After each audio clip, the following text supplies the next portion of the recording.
ಗುರು ಒಂದು drag race ಹೊಡ್ಯಾನ ಬರ್ರಿ, ಇಲ್ಲೊಂದು NS ಜಾಯಿನ್ ಮಾಡಿಸ್ಕೊಳ್ಳೋಣ ನೋಡೋಣ. ಇಲ್ಲೆಲ್ಲ ಹಿಂಗೆ ಚೆನ್ನಾಗಿದ್ದು, ಇಲ್ಲಿ ನೋಡ್ರಿ ಇಲ್ಲೆಲ್ಲ ಈ ಥರ ಪ್ಲಾಸ್ಟಿಕ್ ಎಷ್ಟು ಹೋಗಿದ್ದೀರ. ಈ ಗಾಡಿನ ರಿವ್ಯೂ ಮಾಡೋಕ್ಕೆ ಅಂತ ಬಂದಿದ್ದು ನಮ್ಮ ಹುಡುಗ ಏನಂತ ಲೈನ್ಸ್ ಹಾಕ್ಸವನೆ ಅಂತ, my mom is the most beautiful in the world ಅಂತ ಹಾಕ್ಸವನೆ ನೋಡ್ರಿ ಗುರು. ಗುರು ಒಂದು ಡ್ರ್ಯಾಗ್ ರೇಸ್ ಹೊಡ್ಯಾನ ಬರ್ರಿ, ಇಲ್ಲೊಂದು NS ಜಾಯಿನ್ ಮಾಡಿಸ್ಕೊಳ್ಳೋಣ ನೋಡೋಣ ಬರ್ರಿ.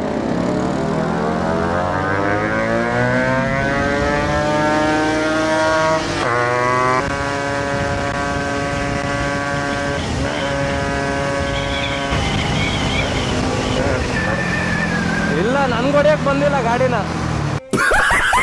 140 ಮುಂದೆ ಟೈರ್ ಏನಿಲ್ವಲ್ಲ, ಜಿಗ ಜಿಗ ಬ್ಯಾಲೆನ್ಸ್ ಸಿಗಲ್ವಲ್ಲ. ನಾನು ಡ್ರ್ಯಾಗ್ ರೇಸ್ ಯಾವತ್ತೂ ಹೊಡೆದಿಲ್ವಲ್ಲ. ಏನು ಗುರು ಈ ಬೈಕು ಒಳ್ಳೆ ಯಮಹ ಥರ ಕಿರ್ತದೆ. ಇದು ಯಾವ್ದಿದ್ದು ಲೊಕೇಶನ್ ಅಂತ ನೀವೇ ಗೆಸ್ ಮಾಡ್ರಿ ಗುರು. ನಮ್ಮ ತುಮಕೂರಲ್ಲಿ ಯಾವ ಲೊಕೇಶನ್ ಇದು ಅಂತ ಕಮೆಂಟ್ ಮಾಡಿರಿ. ನಿಮಗೆ ಗೊತ್ತಿರಲ್ಲ ಅನ್ಸುತ್ತೆ, ನಾನೇ ಹೇಳ್ಬಿಡ್ತೀನಿ ನೋಡ್ರಿ. ನಾಂಚಿಲ್ಮೆ ದುರ್ಗದಲ್ಲಿ ಡ್ಯಾಮ್ ಇದು, ಅಲ್ಲಿಗೆ ಬಂದಿದ್ದೀವಿ. ಹೌದಾ ನೋಡ್ರಿ ಗುರು ಇಲ್ಲಿ ಹೆಂಗೈತೆ ಮಳ್ಳು.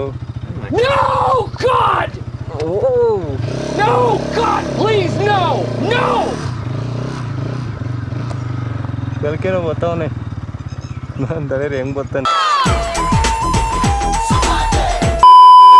ವೇಟ್ ಎಲ್ಲ ಬೇಗ ಪಾಸ್ ಆಗ್ತಾನೆ.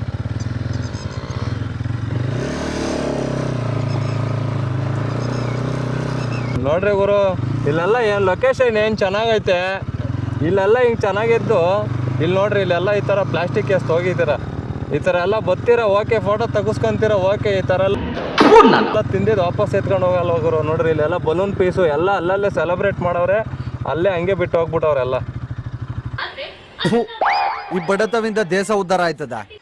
ನೋಡ್ರಿ ಗುರು ಈ ಗಾಡಿನ ರಿವ್ಯೂ ಮಾಡೋಕ್ಕೆ ಅಂತ ಬಂದಿದ್ದು ನಮ್ಮ ಹುಡುಗ ಏನಂತ ಲೈನ್ಸ್ ಹಾಕ್ಸವನೆ ಅಂತ, my mom is the most beautiful in the world ಅಂತ ಹಾಕ್ಸವನೆ ನೋಡ್ರಿ ಗುರು.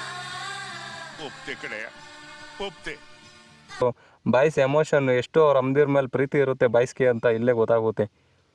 ಅವ್ರ ಅಮ್ಮನೇ ಕೊಡ್ಸಿರೋದು ಈ ಗಾಡಿನ, ಅದಕ್ಕೆ ಅವ್ರ ಅಮ್ಮನ ಮೇಲೆ ಆ ಥರ ಕವನ ಬರ್ದು ಹಾಕವನಿ. ಸೋಷಿಯಲ್ ಮೀಡಿಯಾದಲ್ಲಿ ಎಲ್ಲರೂ ದೊಡ್ಡ ದೊಡ್ಡ ಬೈಕ್ ತೋರಿಸ್ಕೊಂಡು ರೀಲ್ಸ್ ಮಾಡ್ತಾ ಇದ್ದಾರೆ. ಆದ್ರೆ ಎಲ್ಲ ಜನ ಜೀವನದಲ್ಲಿ ಒಂದು ಬೈಕ್ ಇದೆ ಫಸ್ಟ್ ಲವ್ ತರ, ಅದು NS 200. ಇದು ಬೈಕ್ ಅಲ್ಲ ಮಗ, ಇದೊಂದು ಎಮೋಷನ್ ಗುರು. ಇವಾಗಿನ ಟ್ರೆಂಡ್ ಏನು ಅಂದ್ರೆ ಓಲ್ಡ್ ವರ್ಷನ್ ನ್ಯೂ ವರ್ಷನ್ ಅಂತ ಕಂಪೇರ್ ಮಾಡ್ತಾರೆ. ಆದ್ರೆ ಹೊಸದ್ರಲ್ಲಿ ಫ್ಯೂಚರ್ಸ್ ಇದೆ, ಸ್ಕ್ರೀನ್ ಇದೆ, ಬ್ಲೂಟೂತ್ ಇದೆ. NS 200 ಇವಾಗ್ಲೂ ರೋಡ್ ಮೇಲೆ ಬಂದ್ರೆ ಜನ ತಿರುಗಿ ನೋಡ್ತಾರೆ ಗುರು. ಇದ್ರದ್ದೊಂದು ಸ್ಟೋರಿ ಹೇಳ್ತೀನಿ ಕೇಳಿ. 2012 ಬಜಾಜ್ ಅವರು ಈ ಗಾಡಿನ ಲಾಂಚ್ ಮಾಡಿದ್ರು. Street fighter look, liquid cool engine, aggressive design. ಆಗ ಇದ್ರ ಹೆಸರು 200 NS ಅಂತ. ಮಾರ್ಕೆಟಲ್ಲಿ ಸ್ವಲ್ಪ ದಿನ ಇದ್ರ ಹೆಸರು ಹೋಗ್ಬಿಡ್ತು, ಜಸ್ಟ್ ಲೈಕ್ ಕೆಲವು ಫ್ರೆಂಡ್ಶಿಪ್ ಥರ. ಆದರೆ 2017 ಬೈಕು ಮತ್ತೆ ಕಮ್ಬ್ಯಾಕ್ ಮಾಡ್ತು. ಆಗ ಇದ್ರ ಹೆಸರು NS 200 ಅಂತ. ಅಲ್ಲಿಂದ ಇಲ್ಲಿವರೆಗೂ ರೋಡ್ ಮೇಲೆ ರಾಜ್ಯಭಾರ ಮಾಡ್ತಾನೆ ಇದೆ ಗುರು. ಇನ್ನು ಇದ್ರ ಇಂಜಿನ್ ಬಗ್ಗೆ ಹೇಳಬೇಕು ಅಂದರೆ 199.5 cc liquid cooling system, 24.5 horse power ಜೊತೆ 18+ Nm ಟಾರ್ಕ್ನ ಪ್ರೊಡ್ಯೂಸ್ ಮಾಡುತ್ತೆ. ಆದರೆ ಮೇನ್ ಪಾಯಿಂಟು ಈ RPM ಮಿಷಿನ್ ಇದು. ರೇವ್ ಮಾಡಿದ್ರೆ ಸೌಂಡ್ ಕೂಡ ಆಡ್ರೆನಲೈನ್ನ ಬೂಸ್ಟ್ ಮಾಡುತ್ತೆ.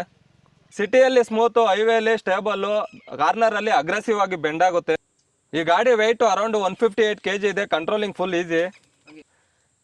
ಸೀಟ್ ಹೈಟ್ ಅರೌಂಡ್ 805 mm ಇದೆ. ಅವರೇಜ್ ರೈಡರ್ಸ್ಗೆ ಕಂಫರ್ಟಬಲ್ ಗಾಡಿ ಗುರು. ಈಗ 2023 ಮಾಡಲು UST ಫಾಕ್ಸ್ ಇದೆ. Front suspension strong and sporty feel ಇದೆ. Dual channel ABS, front and rear safety, perimeter frame balance super ಗುರು. ಓಲ್ಡ್ ಮಾಡಲು ವೈಲ್ಡ್ ಇತ್ತು, ಇವಾಗ ವೈಲ್ಡ್ ವಿತ್ ಕಂಟ್ರೋಲ್ ಗುರು. ಲುಕ್ ಬಗ್ಗೆ ಹೇಳ್ಬೇಕಂದ್ರೆ ಉಲ್ಫೈ DRL, muscular tank, sharp tail section ಗುರು. ರೋಡಲ್ಲಿ ಈ ಬೈಕ್ ಬಂದರೆ ಅಟೆನ್ಷನ್ ಗ್ಯಾರಂಟಿ. ಇದು ಸಿಂಪಲ್ ಬೈಕ್ ಅಲ್ಲ, ಆಟಿಟ್ಯೂಡ್ ಮಗ. ಇನ್ನು ಮೈಲೇಜ್ ವಿಷಯಕ್ಕೆ ಬಂದರೆ ಸಿಟಿಲಿ 30 ಬರುತ್ತೆ, ಹೈವೇಲಿ 35+ ಬರುತ್ತೆ depending on rider. Tank capacity 12 litre ಇದೆ. ಡೈಲಿ ಯೂಸ್ಗೂ ಓಕೆ, ಲಾಂಗ್ ರೈಡ್ಗೂ ಫುಲ್ ಕಂಫರ್ಟಬಲ್ ಗುರು. ಪರ್ಫೆಕ್ಟ್ ಅಂತ ಯಾರೂ ಇಲ್ಲ ಗುರು. ಹೈ RPM ಮೇಲೆ ಸ್ವಲ್ಪ ವೈಬ್ರೇಷನ್ ಇದೆ. ಇದರಲ್ಲಿ ಮಾಡ್ರನ್ ಫ್ಯೂಚರ್ಸ್ ಸ್ವಲ್ಪ ಕಮ್ಮಿನೇ. Instrument console simple. ಆದರೆ ಈ ಗಾಡಿ ರೈಡ್ ಫೀಲ್ ಮಾಡಿದ್ರೆ ಇವೆಲ್ಲ ಇಗ್ನೋರ್ ಮಾಡ್ಬೋದು. ಈಗ ಟ್ರೆಂಡ್ ಇದೆ ಥಿಂಗ್ಸ್ ಗೆಟ್ ನೆವರ್ ಓಲ್ಡ್ ಅಂತ. NS 200 ಪಕ್ಕ ಟಾಪಲ್ಲೇ ಇದೆ ಗುರು. ಟೈಮ್ ಚೇಂಜ್ ಆಗ್ಬೋದು, ಬೈಕ್ ಚೇಂಜ್ ಆಗ್ಬೋದು, ಆದರೆ ಈ ಬೈಕ್ ಮೇಲೆ ಇರೋ ಫೀಲಿಂಗ್ ಯಾವತ್ತೂ ಚೇಂಜ್ ಆಗಲ್ಲ ಗುರು. ಕೆಲವು ಜನ ಬೈಕ್ನ ಮೈಲೇಜ್ಗೆ ತಾಳ್ತಾರೆ, ಕೆಲವು ಜನ ಬೈಕ್ನ ಫ್ಯೂಚರ್ಗೆ ತಾಳ್ತಾರೆ. ಆದರೆ NS 200 ಇದನ್ನ ಆರ್ಟಿಂದ ತಗೊಳ್ತಾರೆ. ಟ್ರೆಂಡ್ ಬರುತ್ತೆ ಹೋಗುತ್ತೆ, ರೀಲ್ಸ್ ವೈರಲ್ ಆಗುತ್ತೆ ಮರೆಯುತ್ತೆ. ಆದರೆ ಕೆಲವು ಬೈಕು ಹಿಸ್ಟ್ರಿ ಆಗಲ್ಲ ಮಗ, ಲೆಜೆಂಡ್ ಆಗುತ್ತೆ. ನಿಮಗೆ ಬೈಕ್ ಅಂದರೆ ಪ್ಯಾಷನ್ ಇದ್ರೆ ಒಂದು ಸರಿ ರೈಡ್ ಮಾಡಿ ನೋಡಿ. ಮತ್ತೆ ಸಿಗೋಣ ನೆಕ್ಸ್ಟ್ ರೈಡಲ್ಲಿ. ಅಲ್ಲಿವರೆಗೂ ರೇಟ್ ಸೇಫ್ ಗೈಸ್.